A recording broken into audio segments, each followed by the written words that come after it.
There's one major thing that most people don't understand about retention. Retention is a holistic thing. What I mean by that is it is not just how much one average contract is worth. Like, you have to think about it beyond just the immediate contract that you have on your hands. When the contract is done, will they come back to you for something else? Will they want to upgrade?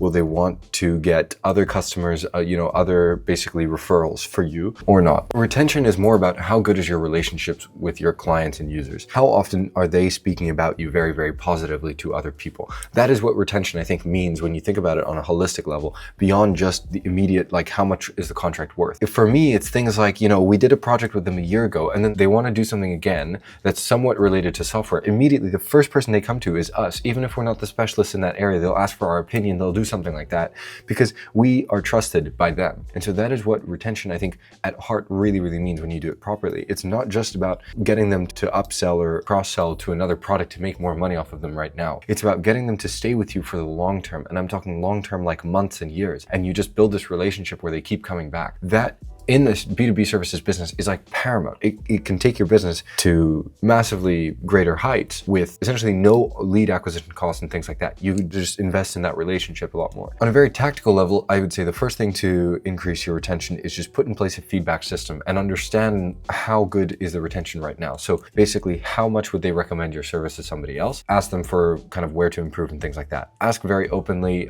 send feedback forms, do feedback calls, whatever it is. Don't do it too frequently.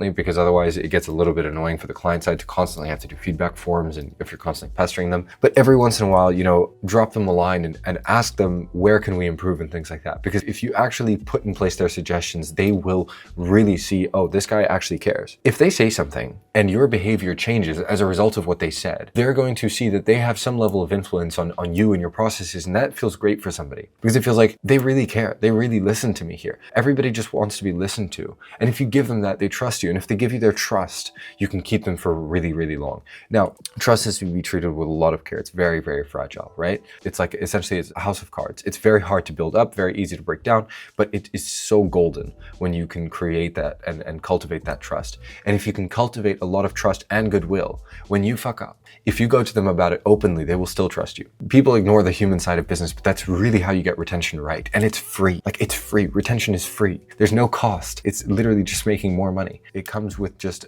putting a little bit more effort on the human side, I think, especially in the kind of B2B service business world. Now, I made a super tactical video on this in a presentation about how to do your client communication, how to do feedback, how to implement basically asynchronous and synchronous communication, because I think that massively helps to keep them for longer. I did a whole slide presentation. If you want very tactical level stuff, I can link that or something. Just feel free to ask for it in the comments. At a high level though, when you want to keep somebody in your service for longer, you essentially just want to make sure the service is really, really good and the communication is really good. Like, these are the two pillars of retention. That's it.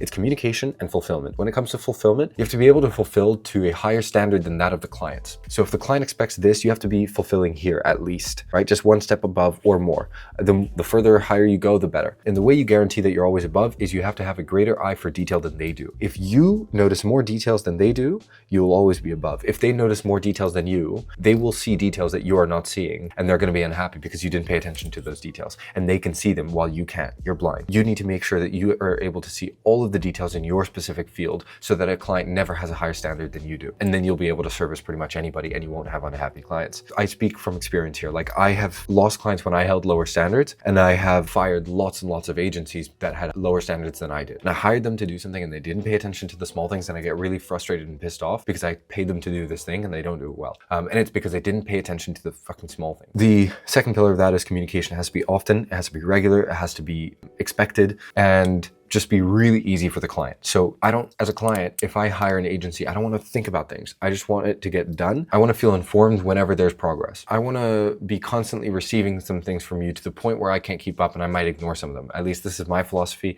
And my golden rule is a client should never ask, where's my work? Where's my project? How's it going? Like, these questions don't come from my clients. And that's because we communicate, like we do weekly wrap-ups and things like that. And you can check out how I do exactly all of this in the tactical video. I don't know what number it is, but you can comment and I'll send you the link. I'll find it. and send it. It's with these two pillars that you can really grow your business without investing more into leads and things like that. You do need some existing client base, but as soon as you have that, you can multiply that into a lot more with relatively little pain if you are just able to get these two things right: fulfillment, communication. That's it. When I say fulfillment depends on the details, I want to add this caveat here, which is it depends on the details, especially when you're doing a service that is kind of completing something where you can't totally tie in results or ROI. So for example, development, design, content writing, something like that, right? Where you maybe in content writing you can measure views and things, but in design and development, there aren't hard numbers that you can always measure. But beyond just the attention to details, you have to be good at what you do. And if you are associated with some kind of number, so if you do a marketing agency, you manage ad spend, your ROAS has to be good. If you're content writing, your content views, your hooks have to be good and they have to get people in.